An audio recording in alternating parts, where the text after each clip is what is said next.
Hello guys, welcome again to this discussion on class 11th geography. Class 11 geography में जैसा कि आपको दिख रहा होगा यहाँ पे ऊपर भी कि हमने कहाँ तक कर लिया था, variation in the net heat budget at the earth surface. आपको ये डायग्राम आपकी बुक में भी दिख रहा होगा। तो यहाँ तक हमने कर लिया था। अब इसके बाद जो नेक्स्ट टॉपिक हमारा लास्ट जो चैप्टर का नाम जैसे क्या है, solar radiation, heat balance and temperature. तो सोलर रेडिएशन और हीट बैलेंस हो चुका है, लास्ट बचा है हमारा टेम्परेचर। तो आज जो चर्चा होगी वो होगी टेम्परेचर पे। जैसा कि मैंने बोला था 2 पार्ट में ये कवर होगा। दूसरा ये पार्ट है टेम्परेचर, और बुक का नाम सबको पता ही होगा अभी तक, तो फंडामेंटल ऑफ फिजिकल ज्योग्राफी। ये पार्ट 2, मतलब दूसरी बुक है आपकी। पहली बुक हम बोल सकते हैं इंडियन ज्योग्राफी आपकी, जिसको हमने फिजिकल एनवायरनमेंट के नाम से जानते हैं। ठीक है, तो वो वाली अभी शुरू नहीं की है, क्योंकि जब तक होता है ना कि जब तक बेस ना बने, तो जब तक फिजिकल ज्योग्राफी नहीं होगी तब तक इंडियन ज्योग्राफी समझ में आएगी नहीं, कंसेप्ट क्लियर होंगे नहीं। इसलिए जो जितने भी आप कॉम्पिटिटिव एग्जाम देखते हो या जितने भी आप टीचर को जानते हो, अच्छे टीचरों को, वो आपको क्या करेंगे, पहले फिजिकल कराएंगे। जिनसे हम पढ़े थे वो भी हमें क्या पहले फिजिकल कराया था, और फिर फिजिकल एनवायरनमेंट कराई थी, मतलब इंडियन ज्योग्राफी कराई थी। तो वो थोड़ा इजी रहता है। ठीक है, जैसे कॉन्सेप्ट समझ में आ जाएंगे वर्ल्ड के, देन इंडिया के भी अपने आप समझ में क्लियर होने लगेंगे धीरे धीरे कि कैसे कैसे हो रहा है। जैसे अभी जो विंटर रेनफॉल हो रहा है इतना ज़्यादा in the month of January, इतना रेनफॉल पहले शायद मैंने कभी नहीं देखा। ठीक है, तो वो सारी चीज़ें पढ़ेंगे हम, ऐसा क्यों होता है। ठीक है, अभी हम बात करेंगे सिर्फ टेम्परेचर पे। Basically what is temperature, what is temperature. ठीक है, टेम्परेचर हमारे क्या करता है, is a measurement degree, it is the measurement degree only, it is the measurement degree, it is the measurement degree. तो ये सिर्फ एक मेजरमेंट डिग्री है किसकी, हॉटनेस की। कितना हॉट है कितना कोल्ड है कोई सब्सटेंस, तो हम उसको मेजर करते हैं इन टेम्परेचर। ठीक है, इन टर्म्स ऑफ टेम्परेचर। तो इसी को हम सिर्फ टेम्परेचर कहते हैं। कि जितना भी सोलर रेडिएशन हमने लिया है, या हम बात करें जितनी भी शॉर्ट वेव रेडिएशन आई हैं अर्थ पे, वो कितना गर्म कर रही है उसको। बेसिकली गर्म कौन करता है, टेरेस्ट्रियल रेडिएशन करते हैं, हम पढ़ चुके हैं ऑलरेडी। बट वो जो हॉटनेस है हमारे अर्थ की, वो किस चीज़ से मेजर होगी, वो होगी हमारी टेम्परेचर से। ठीक है, हमें पता है कि टेम्परेचर भी इक्वल नहीं रहता हर जगह।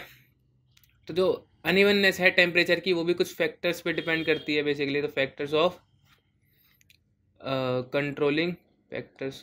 Controlling temperature distribution. Temperature distribution basically हमें पढ़ना है अभी। ठीक है, किस किस तरीके से डिस्ट्रीब्यूशन होता है टेम्परेचर का। और गाइस देखो, अगर आपको नोट्स चाहिए, क्योंकि देखो नोट्स कोई बड़ी बात नहीं है मुझे देना, मैं चाहूँ तो नोट्स अभी तुरंत, देखो होगा क्या, नोट्स में मेरे को पीपीटी बनानी पड़ेगी। पीपीटी से मैं पढ़ाऊँगा आपको, फिर मज़ा आएगा नहीं, क्योंकि ये जो फॉर्म है जो पढ़ाने की वो अलग है, इसमें मज़ा ज़्यादा आता है। ठीक है, मेरे को भी पढ़ाने में मज़ा ज़्यादा आता है, लिखते लिखते पढ़ाने में, और आपको भी मेरे हिसाब से पढ़ने में भी मज़ा आता होगा लिखते लिखते, क्योंकि वो स्लाइड वाला सिस्टम बहुत ख़राब रहता है। क्यों, क्योंकि उसमें एक चीज़ लिखी है, अब उसमें लिखने के लिए फिर दोबारा से कोई और चीज़ खोलो फिर लिखो, और उसमें उतना फील भी नहीं है कि भाई सब कुछ तो लिखा हुआ है, आपको सिर्फ रीड आउट करना है, तो वो रीड आउट करने जैसा हो जाता है, इसलिए उसमें मज़ा आता नहीं है। इसलिए मैं ऐसे पढ़ाता हूँ। और अगर आपको नोट्स चाहिए तो यार थोड़ा सा मेहनत कर लो, लिख लो। जितना मैं यहाँ पे लिखता हूँ वही आपके नोट्स भी हैं। और सबसे अच्छे नोट्स आपको तो भाई स्कूल नहीं दे रखे हैं, एनसीईआरटी। एनसीईआरटी से बड़ी कोई चीज़ नहीं है नोट्स के, अगर आप 11th-12th में हो तो। अगर आप किसी भी अच्छे से अच्छे यूपीएससी तक की तैयारी कर रहे हो, आपको सिर्फ क्या चाहिए, एनसीईआरटी चाहिए, आपको कोई और नोट्स नहीं चाहिए। ठीक है, तो अच्छे से अच्छी प्रिपरेशन के लिए भी सिर्फ एनसीईआरटी ही चाहिए होती है। रीड मार दो बस, जो मैं पढ़ा रहा हूँ रीड मार लो, आपको क्लियर कट सब समझ में आ जाएगा। ठीक है, तो कुछ फैक्टर्स हैं जो कि हम बात करेंगे। बेसिकली 5 फैक्टर्स हैं इसके। ठीक है, इसके 5 फैक्टर हैं। पहला फैक्टर अगर मैं बात करूँ तो लैटिट्यूड। तो जो लैटिट्यूड होता है प्लेस का, उस पर डिपेंड करता है क्या, टेम्परेचर। सेकेंड चीज़ अगर हम बात करें तो एल्टीट्यूड, इसमें एल्टीट्यूड आएगा। ठीक है, सेकेंड चीज़ अगर थर्ड चीज़ अगर हम बात करें तो वो आपका डिस्टेंस फ्रॉम द सी, कितना डिस्टेंस है सी से, डिस्टेंस फ्रॉम द सी, ये तो 9th में भी पढ़ा होगा आपने। ठीक है, तो उसके बाद फोर्थ अगर हम बात करें तो आता है आपका presence of warm and cold ocean current, current. Clear. And last is fifth आता है आपका लोकल एस्पेक्ट्स। ठीक है, लोकल एस्पेक्ट्स में देखेंगे हम सारी चीज़ें, टेंशन मतलब। ठीक है, सारी चीज़ें हम करते हैं धीरे धीरे। अब होगा क्या, 5 चीज़ें एक एक करके डिस्कस करेंगे हम। ठीक है, सबसे पहले आएगी बारी किसकी, लैटिट्यूड की। तो उसके लिए ज़रा कलर चेंज कर लेते हैं हम। ठीक है, वैरायटी लाएंगे हम। कल लिखा था हमने रेड से, आज लिखेंगे कुछ पर्पल टाइप से। ठीक है, तो लैटिट्यूड। अब जैसे मैंने बताया था लैटिट्यूड्स होते क्या हैं, पहले तो ये पता होना चाहिए ना तो लैटिट्यूड होते हैं, जैसे इक्वेटर है हमारा, इक्वेटर इधर 0 डिग्री लैटिट्यूड, इसको हम 0 डिग्री लैटिट्यूड बोलते हैं। ये हो गया आपका लैटिट्यूड, ये हो गया आपका लैटिट्यूड, ये जो होते हैं पैरेलल होते हैं एक दूसरे के, ठीक है। सो इनको हम लैटिट्यूड्स बोलते हैं, ठीक है। बहुत सारे लैटिट्यूड्स होते हैं हमारे, मेनली हम सिर्फ 2 ही 3 को जानते हैं। फॉर एग्जांपल अगर हम बात करें, जानते हैं किस किस को हैं, ट्रॉपिक ऑफ कैंसर को जानते हैं, ट्रॉपिक ऑफ कैप्रिकॉर्न को जानते हैं, आर्कटिक सर्कल को और अंटार्कटिक सर्कल को सिर्फ। तो ये मेनली थे हमारे, बट हम होते बहुत सारे हैं, 1 डिग्री 2 डिग्री 3 डिग्री सारे लैटिट्यूड्स होते हैं वो, है ना। तो उतनी डिटेल में नहीं जाना, बस लैटिट्यूड जानना था हमें क्या होता है। तो latitudes are the parallel lines joining west and east, और लॉन्गिट्यूड्स क्या होते हैं, जॉइनिंग पोल्स नॉर्थ और साउथ। तो ये होते हैं हमारे लॉन्गिट्यूड्स, याद रखना ये चीज़ें, ठीक है। कभी भी काम आ जाती हैं, ज्योग्राफी पढ़ रहे हो 11th-12th की, तो ये चीज़ें पता होनी चाहिए, बल्कि तो 9th में भी पता होनी चाहिए, ठीक है। तो लैटिट्यूड क्लियर हुआ, ठीक है। अब देखो, जैसा कि मैंने बताया था कि जैसे ये सन है, अगर इफ़ इट इज़ अ सन, ठीक है, और अगर यहाँ पे अगर हम बात करें अर्थ है, तो आपको एक चीज़ हमेशा याद होनी चाहिए, क्या कि जो सन है इसकी मूवमेंट बदलती रहती है। मतलब सन अपनी जगह पे रहता है, बट अर्थ क्या है, अपने ऑर्बिट पे, या सॉरी अपने एक्सेस पे रोटेट करती है, ठीक है। तो जो सन है वो सिर्फ वो, देखो अब मैं आपको समर की और विंटर की चीज़ बता देता हूँ ज़रा अलग अलग करके। देखो समर में क्या होता है, जो सन की पोजीशन है वो कहाँ पे होती है, ट्रॉपिक ऑफ कैंसर में। अब आप किसी टीचर को सुन के आओगे तो वो हो सकता है ट्रॉपिक ऑफ कैप्रिकॉर्न भी बोल दे, वो होगा उसका सदर्न हेमिस्फीयर का। मैं कहाँ की बात कर रहा हूँ, नॉर्थन हेमिस्फीयर की। सो नदर्न हेमिस्फीयर का हम केस डिस्कस कर रहे हैं। आपको ये तो पता ही होगा, जो नदर्न हेमिस्फीयर में होता है उसका उल्टा कहाँ पे होता है, सदर्न हेमिस्फीयर में। तो अगर सदर्न हेमिस्फीयर में समर होगी तो ट्रॉपिक ऑफ कैंसर कहाँ होगा, सॉरी ट्रॉपिक ऑफ कैप्रिकॉर्न में होगा सन, ठीक है।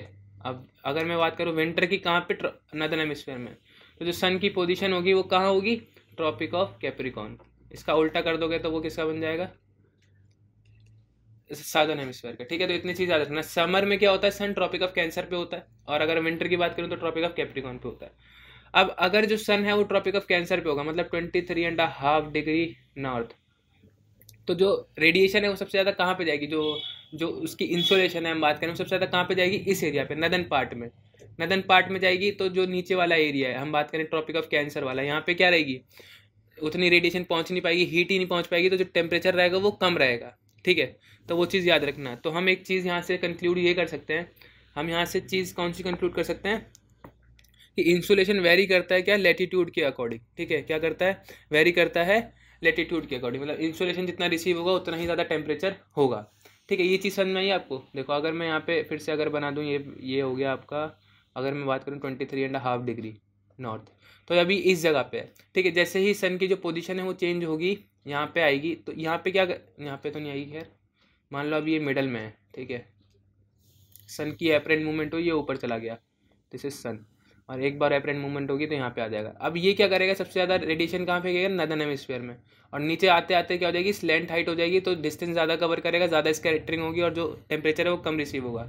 अगर यहाँ पे होगा तो यहाँ पे क्या होगा, सदर्न हेमिस्फीयर में जा पाएगी हीट ज़्यादा से ज़्यादा, और नॉर्थ में नहीं पहुँच पाएगी ज़्यादा ज़्यादा। तो यही रीज़न है आपका किसका, मेरे पे मैं एक वीडियो ढूंढ के लगा दूंगा आपको, यहाँ पे कहीं चल जाएगी पहले ही, तो आपको समझ में आ जाएगा कि भाई मैं कहना क्या चाहता हूँ, क्योंकि इसमें 3D फिगर अगर आपको दिखे तो ज़्यादा अच्छा रहेगा, ठीक है। मैं लगा दूंगा ढूंढ के पक्का। अब सेकंड आती है आपकी बात किसकी, एल्टीट्यूड की। सो हम सबको ये तो पता ही है कि विद इंक्रीजिंग हाइट, अब ये क्या हो गया इसको, व्हाट हैपेंड, हट गया, एक सेकेंड, खुल गया, आई डोंट नो सही क्या हुआ, ये थोड़ा सा लैग हुआ शायद, एल्टीट्यूड, ठीक है। तो हम सबको पता है विद इंक्रीजिंग हाइट, जैसे जैसे हाइट क्या होगी, इंक्रीज होगी, टेम्परेचर को क्या होता है, डिक्रीज होता है, क्या होता है, डिक्रीज होता है। तो हम सबको पता है जैसे जैसे हम ऊपर जाएंगे टेम्परेचर क्या होगा, कम होता चला जाएगा, ठीक है। तो ये जनरल पैटर्न है। हमने कंपोजिशन और स्ट्रक्चर पढ़ा था एटमॉस्फेयर का, तो हमने कुछ लेयर्स ऐसी भी देखी थी जहाँ पे हाइट बढ़ते बढ़ते टेम्परेचर भी बढ़ रहा था, जैसे आयनोस्फीयर में। तो वो अलग चीज़ थी, वहाँ पे इलेक्ट्रॉन्स थे वो कोलाइड कर रहे थे, जिसकी वजह से जो था, जो टेम्परेचर था वो इंक्रीज हो रहा था। बट यहाँ पे नॉर्मली क्या होता है, इंक्रीजिंग हाइट के साथ टेम्परेचर डिक्रीज करता है, ठीक है। तो हम इसको क्या कहते हैं, जरा हम देख लेते हैं। एक चीज़ इंपॉर्टेंट जो यहाँ पे नोट करने वाली वो ये है कि the rate of decreasing temperature with height is termed as termed as normal lapse rate.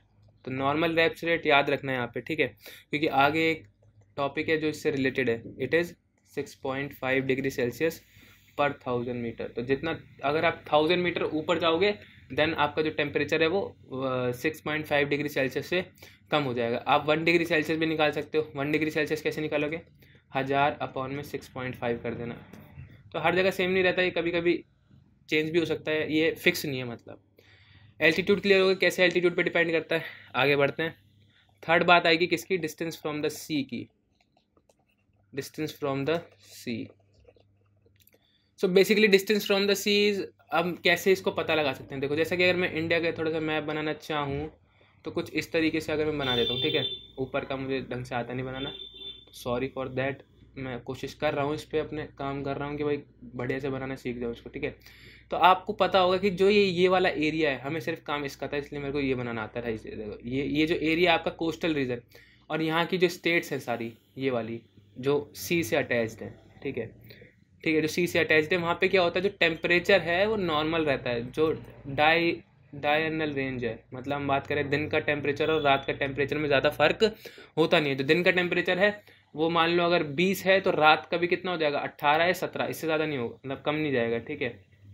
But अगर आप दिल्ली में रहते हो, यहाँ पे बिल्कुल सेंटर में, तो दिल्ली में क्या होता है कि जो दिन का टेम्परेचर होता है वो कभी कभी 20 हो जाता है, विंटर की बात कर रहा हूँ मैं, 22 हो जाता है, 18 हो जाता है। लेकिन जो रात का टेम्परेचर है इन नाइट में टेम्परेचर 6 डिग्री 7 डिग्री, तो ये जो रेंज है ये बहुत ज़्यादा है। अभी हम पढ़ेंगे आइसोथर्म के बारे में तो आपको पता चलेगा कि मैं क्या कह रहा हूँ बेसिकली।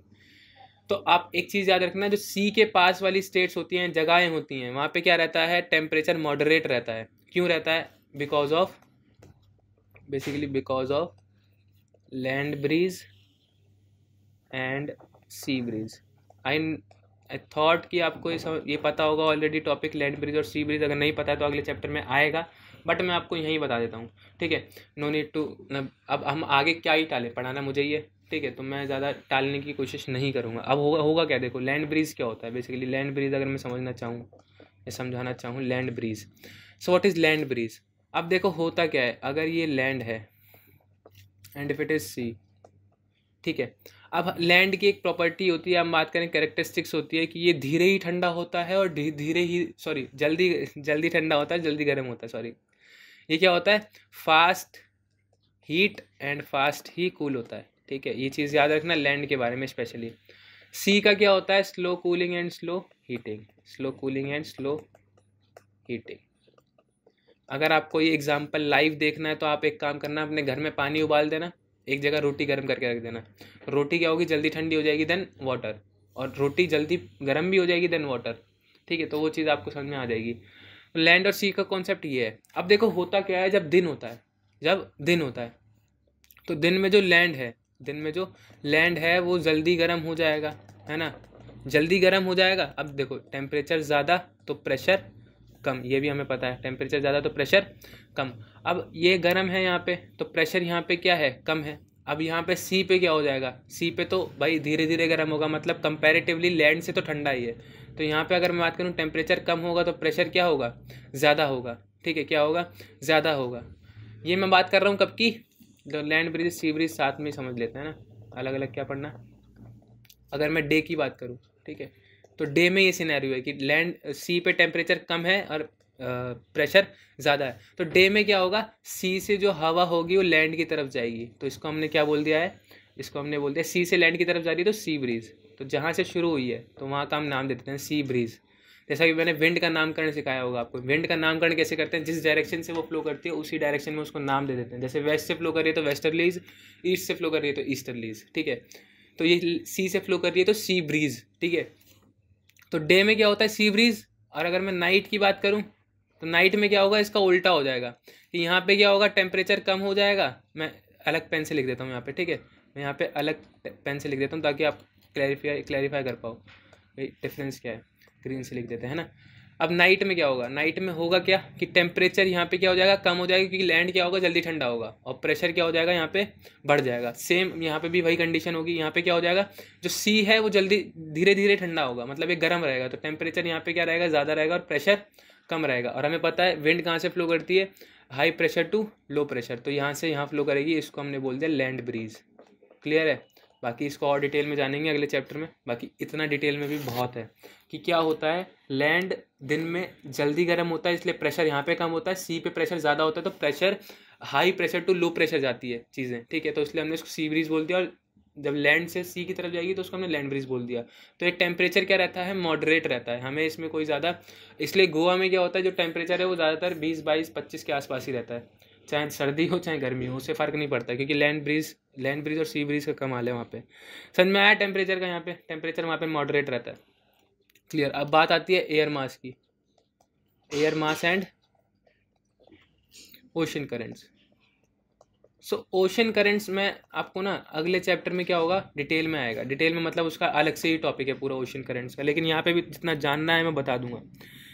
जैसा कि आपको पता है कि जैसा भी मैंने बताया आपको लैंड और सी ब्रीज का, तो पैसेज होता है किसका, एयर मासेस का, पैसेज ऑफ एयर मासेस, ये एयर मासेस है, ठीक है। तो पैसेज ऑफ एयर मासेस क्या करता है, इफेक्ट करता है किसको, टेम्परेचर को, ठीक है। फॉर एग्जाम्पल हम बात करें जो वार्म एयर मासेस होते हैं वो क्या करते हैं, देखो एयर मासेस भी दो तरीके के होते हैं, warm air masses and cold air masses, ठीक है। अब जहाँ पे वार्म एयर मासेस होंगे वो क्या करेगा, हाईयर टेम्परेचर एक्सपीरियंस करेगा, और जहाँ पे कोल्ड एयर होगा वो लो टेम्परेचर हम बात करें तो एक्सपीरियंस करेगा।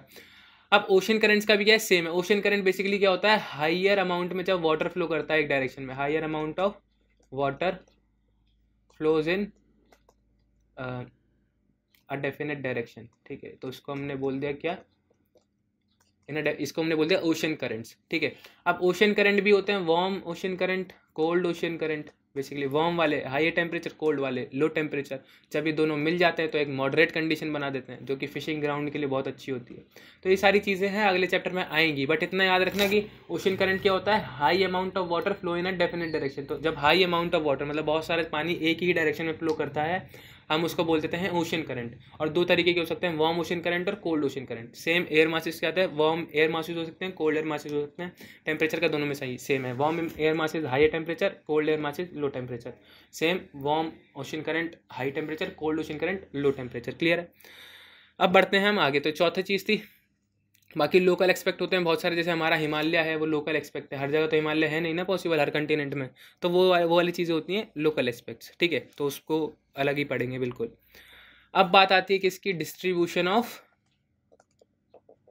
व्हाट, डिस्ट्रीब्यूशन ऑफ टेम्परेचर, ठीक है। तो डिस्ट्रीब्यूशन ऑफ टेम्परेचर, अब देखो गाइस डिस्ट्रीब्यूशन अलग अलग होगा हमें पता है, ठीक है, कि कभी कभी क्या होता है नॉर्दर्न हेमिस्फीयर में ज़्यादा ठंड होती है, कभी कभी क्या होता है साउथ में होती है ठंड ज़्यादा, ठीक है। तो ये चीज़ हमें पता है ऑलरेडी। तो ये क्या डिस्ट्रीब्यूशन हो रहा है टेम्परेचर का अलग अलग, तो मैं इसको आपको पढ़ाना चाहूँगा बुक से स्पेशली, क्योंकि ये क्या है थोड़ा सा इसमें डायग्राम्स की ज़रूरत पड़ेगी और इंटरनेट पे डायग्राम मिले नहीं, तो आई एम वेरी सॉरी, तो मुझे यहीं से समझाना पड़ेगा ये, ठीक है। तो ये सारी चीज़ें हो गई। अब देखो यहाँ पे आता है हमारा डिस्ट्रीब्यूशन ऑफ टेम्परेचर, मैं लिख के समझाऊंगा, इतनी टेंशन मत लो तुम। कहीं बोलो भैया लिखोगे नहीं, आपने तो बोला था लिख के मज़ा आता है, अरे मज़ा आएगा, ठीक है। ज़रा हम अपना पेन उठा लें अब। तो डिस्ट्रीब्यूशन ऑफ टेम्परेचर, अब देखो हमें पता है कि ग्लोबल डिस्ट्रीब्यूशन ऑफ टेम्परेचर हम अंडरस्टैंड कर सकते हैं by understanding the temperature distribution in January and July. तो जनवरी जुलाई का अगर हम टेम्परेचर डिस्ट्रीब्यूशन कर लें, क्योंकि होता क्या है बेसिकली जनवरी में आपको भी पता है कि जनवरी में क्या होता है, सबसे ज़्यादा ठंड पड़ती है, तो हम पता लगा लेंगे किस तरह का जो डिस्ट्रीब्यूशन है वो हो रखा है। सेम जुलाई में भी वही है, जुलाई में सबसे ज़्यादा गर्मी पड़ती है, तो हम उसमें पता तो एक्सट्रीम पॉइंट्स ले लिए हमने, तो हम दोनों का जब पढ़ लेंगे डिटेल में तो हमें पता चल जाएगा किस तरीके से जो टेम्परेचर है वो डिवाइड हो रखा है, ठीक है। अब आते हैं और नीचे। अब हमें पता है कि जो आइसोथर्म्स होते हैं, आइसोथर्म्स क्या होते हैं basically, isotherms are the lines joining same temperature, मतलब सेम टेम्परेचर के लैटिट्यूड को ज्वाइन करती हैं क्या, आइसोथर्म्स, ठीक है। So isotherms are the line joining places having equal temperature. तो इक्वल टेम्परेचर जहाँ जहाँ होता है उसको हम आइसोथर्म कहते हैं। आप यहाँ पे जरा एग्जाम्पल में देखो, ये दिख जाएगा मतलब मैप में। तो ये जो लाइन है ये एक आइसोथर्म है जो -25 डिग्री सेल्सियस को ज्वाइन मतलब जोड़ रही है, ठीक है। ये सारी प्लेसेस में -25 डिग्री होगा, यहाँ पे सारे प्लेसेस पे 10 डिग्री सेल्सियस होगा, ठीक है। तो इस तरीके से ये डिवाइडेड है। अब इसको ज़रा मिटा देते हैं हम, याद रखना ये चीज़ आइसोथर्म क्या होती है, ठीक है। इसी तरह के आपको पढ़ोगे आइसोबार अगले चैप्टर में, ठीक है। तो आइसोबार मतलब एरिया हैविंग इक्वल प्रेशर, तो उसमें जब हम विंड पढ़ेंगे तब मेरे को ये बताना पड़ेगा आपको, ठीक है, तो उसकी टेंशन मत लेना, बाकी ये पढ़ते हैं पहले भी। अब मैं आपको ये पूरा रीड नहीं कराने वाला हूँ, आप कहीं सोचो भाई ये पूरा रीड कराऊंगा, मैं कुछ नहीं लिखा इसमें, सिर्फ आपके डायग्राम को ही इलस्ट्रेट कर रखा है, मतलब इसको ही एक्सप्लेन कर रखा है, मैं आपको वैसे ही एक्सप्लेन कर देता हूँ डायग्राम से सीधा। अब देखो होगा कि बीच में क्या है, इक्वेटर है, ठीक है, लैटिट्यूड है ये भी। अब होगा क्या, और ये क्या है, थर्मल इक्वेटर, ये क्या है, थर्मल इक्वेटर जो नीचे से जा रहा है। नीचे से क्यों जा रहा है, क्योंकि जनवरी है, जनवरी में जो थर्मल इक्वेटर है वो नीचे शिफ्ट हो जाएगा, और मैं बात करूँ अगर जुलाई की तो थर्मल इक्वेटर ऊपर शिफ्ट हो जाएगा, ये रहा, ठीक है, ये थर्मल इक्वेटर ऊपर शिफ्ट हो जाएगा, क्योंकि जो पोजीशन है सन की वो चेंज होती रहती है इसलिए, ठीक है। अगर आपने मानसून पढ़ा हो, ढंग से क्लाइमेट पढ़ा हो, तो आपको पता होगा कि ITCZ नाम की कोई चीज़ होती है, तो उसको इसी तरीके से कुछ मान लो, ठीक है। तो साउथ में होता है जनवरी में सन, तो इसलिए थर्मल इक्वेटर साउथ में शिफ्ट हो जाता है, और जो जुलाई होता है उसमें थर्मल इक्वेटर नॉर्थ में शिफ्ट हो जाता है। क्यों, क्योंकि उस समय पे जो सन है वो नदर्न हेमिस्फीयर की तरफ होता है। क्लियर है। चलिए अब देखो होगा क्या, अब आपको दिख रहा होगा यहाँ पे साउथ हेमिस्फीयर में, मैं इस एरिया की बात कर रहा हूँ अभी फिलहाल। तो साउथ हेमिस्फीयर में क्या होता है, जो ये देखो आइसोथर्म मोर और लेस पैरेलल है, पैरेलल ही है लगभग, बहुत कम इसमें डेविएशन देखने को मिल रहा है आपको, बस यहाँ पे थोड़ा सा डेविएशन है, बाकी और कहीं तो डेविएशन है ही नहीं। ऐसा क्यों हो रहा है साउथ हेमिस्फीयर में, बल्कि अगर हम बात करें कहाँ की, नॉर्थ हेमिस्फीयर की, वहाँ पे आप देख लो कितना ज़्यादा डेविएशन है। ये देखो डेविएशन ही डेविएशन दिख रहा है आपको, ये देखो डेविएशन ही डेविएशन, इतने बड़े बड़े डेविएशन है कि बस पूछो मत, ठीक है। तो ऐसा क्यों हो रहा है, basically it is because of the land और सी। अब देखो होगा क्या, सबसे ज़्यादा लैंड अगर हम बात करें तो कहाँ पे, देखो ये रहा, लैंड इक्वेटर के ऊपर ज़्यादा है देन नीचे। अब नीचे तो सिर्फ सी है ना, तो आप कैसे ही उसको डेविएट कर सकते हो, तो टेम्परेचर है वो इक्वल रहेगा हर जगह। इधर तो वो लैंड और सी ब्रीज का कॉन्सेप्ट ही नहीं चलेगा ना, तो यहाँ पे सेम रहेगा टेम्परेचर बेसिकली साउथ में ना, देखो जनवरी में भी चेंज नहीं होगा, और जुलाई में भी क्या रहेगा, इक्वली, मतलब पैरेलल ही रहेगा ज़्यादातर, थोड़ा बहुत डेविएशन आता है, ठीक है। तो ये चीज़ें है यहाँ पे क्या, साउथ में इसलिए नहीं है क्योंकि यहाँ पे लैंड बहुत कम है। और अगर मैं ऊपर की बात करूँ, देखो ऊपर में -25 डिग्री सेल्सियस वाली लाइन पकड़ लेता हूँ। अब देखो जहाँ जहाँ तो लैंड है, ये साउथ की तरफ, देखो इस साउथ की तरफ शिफ्ट हो रहा है जहाँ जहाँ लैंड है। जैसे ही ओशियन आएगा, ये देखो ओशियन आ गया, ये क्या हुआ, नॉर्थ की तरफ शिफ्ट हो गया। अब जैसे ही फिर लैंड आया, फिर साउथ की तरफ, फिर ओशियन आया, फिर उधर। ऐसा हो क्यों रहा है, ऐसा हो क्यों रहा है, आपको ये समझना पड़ेगा, ठीक है। ये देखो in January the isotherm deviate to the north over the ocean and to the south over the continent के ऊपर साउथ पर शिफ्ट हो रहा है जनवरी में, और जो नॉर्थ हेम जो लैंड के ऊपर आता है उस टाइम पे ये नॉर्थ वर्ड शिफ्ट हो रहा है। क्यों हो रहा है, this can be seen on the north Atlantic ocean, और नॉर्थ अटलांटिक ओशन जो यहाँ मिडल में है कहीं, अभी आपको दिखाता हूँ मैं बना के, एक सेकेंड, यहाँ इस तरफ है कहीं नॉर्थ अटलांटिक ओशन, ठीक है। तो यहाँ पे क्या हो रहा है, यहाँ पे आपको दिख रहा होगा, यहाँ पे क्या होता है, प्रेजेंस होती है वार्म ओशन करंट की, वार्म ओशन करंट यहाँ पे प्रेजेंट होते हैं, इसलिए जो टेम्परेचर है वो यहाँ पे थोड़ा सा इंक्रीज कर जाता है इस तरीके से, ठीक है। तो इसलिए अभी स्ट्रीम्स का है, वार्म स्ट्रीम और कोल्ड स्ट्रीम, जिसको समझ में आ जाएगा सही से। वार्म स्ट्रीम क्या होते हैं, बेसिकली जो टेम्परेचर बढ़ा देते हैं, जहाँ पे पानी बहुत ज़्यादा गर्म होता है, और कोल्ड जहाँ पे पानी कम होता है, ठीक है, इतना याद रखना है बेसिकली, ठीक है। अब यहाँ पे सिर्फ आपको वैल्यूज़ दे रखी हैं, अगर यहाँ पे थोड़ा सा और आ जाओगे तो इट इज़ साइबेरियन प्लेन पे बहुत ज़्यादा प्रोनाउंस्ड होता है। अब आपको दिखेगा तो mean January temperature along 60 degree east latitude is -20 degree, both at 80 degree north latitude and 50 degree north latitude. तो आपको सिर्फ यहाँ पे समझा रखा है ये सारी वैल्यूज़ देके, ठीक है, ये सारी वैल्यूज़ देके समझा रखा है, और इसमें ऐसा कुछ खास नहीं है, ठीक है। और सेम अगर मैं नीचे आ जाऊँ, अब जुलाई वाले में भी सेम चीज़ें हो रही हैं, देखो ये देखो नीचे आ गया। अब यहाँ पे क्यों नहीं हो रहा है डेविएशन, क्योंकि सी लैंड है ही नहीं, तो वो क्या कहते हैं उसे, डिफरेंशियल हीटिंग वाला सिस्टम नहीं है। डिफरेंशियल हीटिंग मतलब लैंड किसी और तरीके से हीट होता है, सी किसी और तरीके से हीट होता है, तो वो वाला सिस्टम तो यहाँ पे ख़त्म हो गया है। तो इसलिए साउथ की तरफ कुछ ऐसा वेरिएशन दिखता नहीं है, और नॉर्थ में वेरिएशन इसलिए दिख रहा है क्योंकि लैंड और सी क्या है, टाइम पे आज बदल लैंड सी, तो इस तरीके से वो होता है, इसलिए यहाँ पे जो वेरिएशन है वो देखने को ज़्यादा मिलता है, ठीक है। यहाँ पे भी वही सेम है, कंटिनेंट पे आते ही साउथ, ओशन आते ही नॉर्थ, फिर यहाँ पे कांस्टेंट रहेगा थोड़ी देर, फिर यहाँ पे साउथ आ जाएगा। तो इस तरीके से जब भी लैंड आएगा वो साउथ की तरफ शिफ्ट करेगा जो आपका आइसोथर्म है, और जैसे ही आपका क्या आएगा कंटिनेंट आएगा वो नॉर्थवर्ड शिफ्ट करेगा। ये चीज़ याद रखना, क्यों करेगा, क्योंकि because of the ocean currents and land and sea breeze, nothing much to discuss about this, ठीक है। अब रेंज ऑफ टेम्परेचर देख लो आप जरा। अब रेंज ऑफ टेम्परेचर मतलब कि भाई दिन में टेम्परेचर कितना, मतलब दिन में टेम्परेचर कितना मैक्सिमम जा सकता है और रात में कितना जा सकता है, ठीक है, इसको हम कहते हैं रेंज ऑफ टेम्परेचर। जैसे देखो यहाँ पे जो रेंज ऑफ टेम्परेचर है वो सिर्फ 3 डिग्री सेल्सियस है, और यहाँ पे आते ही 20 डिग्री सेल्सियस हो जाएगा, फिर यहाँ पे फिर ये 3 डिग्री सेल्सियस वाली लाइन है, ठीक है। ऐसा क्यों है यहाँ पे पता है? क्योंकि यहाँ पे सिर्फ सी तो सी है यार, यहाँ पे तो कुछ और है ही नहीं, तो यहाँ पे जो डेविएशन है वो बहुत ही ज़्यादा क्या है, कम है। अब जब जैसे ही लैंड आ जाएगा यहाँ पे क्या हो जाएगा, डेविएशन बढ़ जाएगा। सेंटर में क्या है, डेविएशन हमेशा ज़्यादा रहेगा, और सेंटर में ही हमेशा डेविएशन ज़्यादा रहेगा। देखो 30 डिग्री, 60 डिग्री, 40 डिग्री, 50 डिग्री तक, ठीक है। मतलब जो टेम्परेचर है वो 40, मतलब मान लो 40 डिग्री तक जा सकता है, और जो रात का टेम्परेचर है वो -10 डिग्री सेल्सियस तक जा सकता है। तो this is we called deviation, ठीक है। जो दिन और रात के टेम्परेचर के बीच का गैप है उसको हम रेंज बोलते हैं, ठीक है, याद रखना।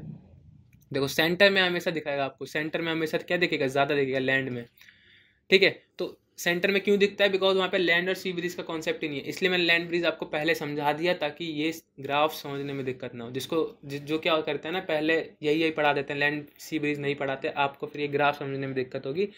भले ही लैंड एंड ब्रीज बाद में आएगा, मुझे बाद में भी पढ़ाना पड़ेगा, बट इट्स ओके, समझ में आना चाहिए, ठीक है। 5 ही मिनट गए मुश्किल से, तो उसमें कोई ज़्यादा दिक्कत होगी नहीं। अब उसके बाद आता है बेसिकली इन्वर्जन ऑफ टेम्परेचर। मैंने आपको पढ़ाया था normal lapse rate. Normal lapse rate is decreasing temperature with increasing height, इसको कहते हैं हम नॉर्मल लैप्स रेट। देखो normally temperature decreases with increase in elevation, it is called normal lapse rate. क्या होता है, कभी कभी किसी सिचुएशन में क्या होता है, सिचुएशन रिवर्स हो जाती है और इसको हम क्या बोलते हैं, normal lapse rate is inverted, इसी को हम बोलते हैं इन्वर्जन ऑफ टेम्परेचर। टेम्परेचर क्या होता है, बेसिकली उल्टा हो जाता है, it is called inversion of temperature, ठीक है। लेकिन ये बहुत छोटे समय के लिए होता है, ज़्यादा देर तक होता नहीं है। जैसे कि हमने पिछले चैप्टर में, चैप्टर 8 में भी पढ़ा था कि जैसे जैसे जैसे आइनोस्फेयर था, आइनोस्फेयर में क्या था, टेम्परेचर बढ़ रहा था, हाइट भी बढ़ रही थी, ठीक है। ये बहुत कम होता है, नॉर्मली ये होता नहीं है, तो ये बहुत कम समय के लिए होता है, इसीलिए हम इसको बोल देते हैं। For example a long winter night with clear skies and still air is ideal situation for inversion. तो क्या होता है, जब लॉन्ग विंटर नाइट होती है ना क्लियर स्काई के साथ, तब हो सकता है कि जब आप हाइट पे जाओ तो आपको क्या मिले, टेम्परेचर ज़्यादा मिले, अदरवाइज बहुत कम होता है चांसेस कि ऐसी सिचुएशन प्रोड्यूस हो। बाकी आपको इसमें कुछ पढ़ने की जरूरत है नहीं, आपको सिर्फ इतना पढ़ना है कि इन्वर्जन ऑफ टेम्परेचर क्या होता है। Inversion of temperature is something, जब क्या होता है कि जो टेम्परेचर बढ़ता है हाइट के साथ, इसी को हम इन्वर्जन ऑफ टेम्परेचर बोलते हैं। बट नॉर्मली क्या होता है, टेम्परेचर घटता है इंक्रीज इन हाइट के साथ, ठीक है। क्लियर है? बाकी एक बार रीड मार लेना, इसमें ऐसा कुछ है नहीं खास पढ़ने लायक, ठीक है। इन्वर्जन बेसिकली कहाँ पे टेक प्लेस होता है, हिल्स में, माउंटेन्स में, due to air drainage. Cold air at the hill and mountains produce during night flows under the influence of gravity. Being heavy and dense, the cold air act almost like water and moves down to the slope to pile up deeply in pockets and valley bottom with warm air above. This is called air drainage. It protects plants from frost and damage. Basically है क्या कि जब mountains पे क्या होता है, जब frost ज़्यादा जम जाता है तो वो हैवियर होता है, हमें पता है, तो वो धीरे धीरे क्या होता है, नीचे की तरफ डेंस होने, मतलब नीचे की तरफ आने लगता है। तो नीचे बेसिकली पहले गर्मी है, लेकिन जैसे ही जब आप ऊपर जाओगे तो वो क्या होगा, धीरे धीरे टेम्परेचर इंक्रीज होने लगेगा, तो उस सिचुएशन को उल्टा कर देता है वो, उसी चीज़ को हम कहते हैं। अदरवाइज इसमें ऐसा कुछ है नहीं। अब ये दो लॉज हैं, हो सकता है कि क्वेश्चन बन जाए दोनों पे, कि प्लैंक्स लॉ क्या होता है। प्लैंक्स लॉ स्टेट करता है that hotter a body the more energy it will radiate and shorter the wavelength of that radiation. जितनी ज़्यादा गर्म होगी बॉडी उतनी ही ज़्यादा वो क्या करेगी, एनर्जी रेडिएट करेगी, सिंपल है। और क्यों बताया, क्योंकि अर्थ क्या है, एक रेडिएटिंग बॉडी बन जाती है after receiving heat from the sun. And specific heat is the energy needed to raise the temperature of 1 gram of substance by 1 Celsius. So what is specific heat? Specific heat is the energy required to raise the temperature of 1 gram of substance by 1 Celsius. This is the specific heat. अगर मेरे को किसी substance का temperature 1 degree Celsius हटाना है तो मुझे उसको कितना टेम्परेचर हीट देनी पड़ेगी बेसिकली कि वो इंक्रीज हो जाए बाय 1 डिग्री सेल्सियस, तो उसको हम कहते हैं specific heat. Simple, nothing is there. अब जरा क्वेश्चन देख लें, आज पहली बार देखेंगे क्वेश्चन, हम वैसे देखते नहीं है generally. The sun is directly overhead at noon on 21 June. जैसे कि मैंने बताया था, जून जुलाई में जो सन होता है वो कहाँ पे होता है, ट्रॉपिक ऑफ कैंसर के ऊपर। ट्रॉपिक ऑफ कैंसर कहाँ है, सी पे है। In which one of the following cities are the days longest. तो डेज कहाँ पे लॉन्गेस्ट होते हैं, इनमें से तिरुवनंतपुरम, चंडीगढ़, हैदराबाद, नागपुर। गेस कर सकते हो।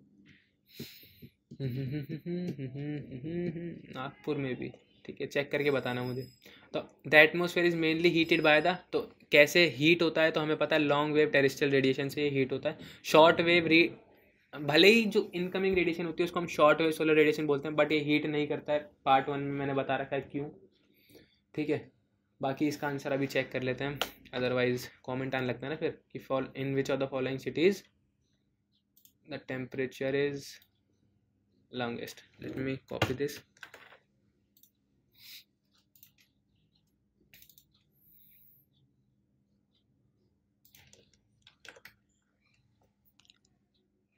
कहाँ पे है?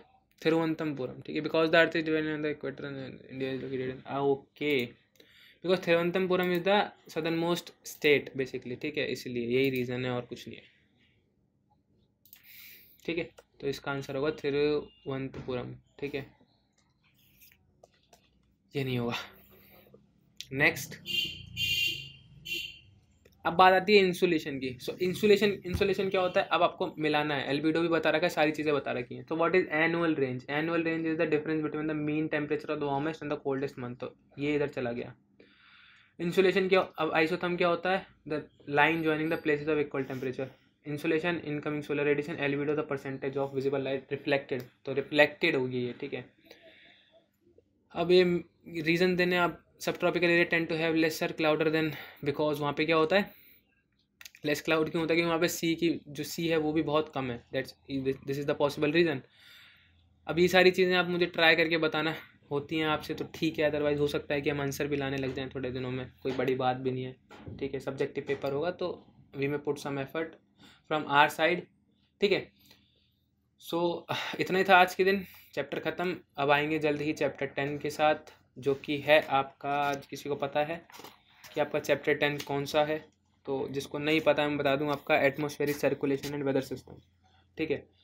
तो thank you for watching my video till here, and if you like this video please share it with your friends. Family कुछ नहीं करेगी इस वीडियो का, ठीक है, वो ऊपर से डिसलाइक भी कर देगी, ठीक है। तो हो सकता है आपके ऑब्जेक्टिव पेपर हो सकता है आपके सब्जेक्टिव, बट सिचुएशन जिस हिसाब की है उस हिसाब से लगता है कि ऑब्जेक्टिव ही होगा, क्योंकि maybe they are not able to do written exams basically, ठीक है। तो ये हो सकता है, एंड थैंक यू, बाय।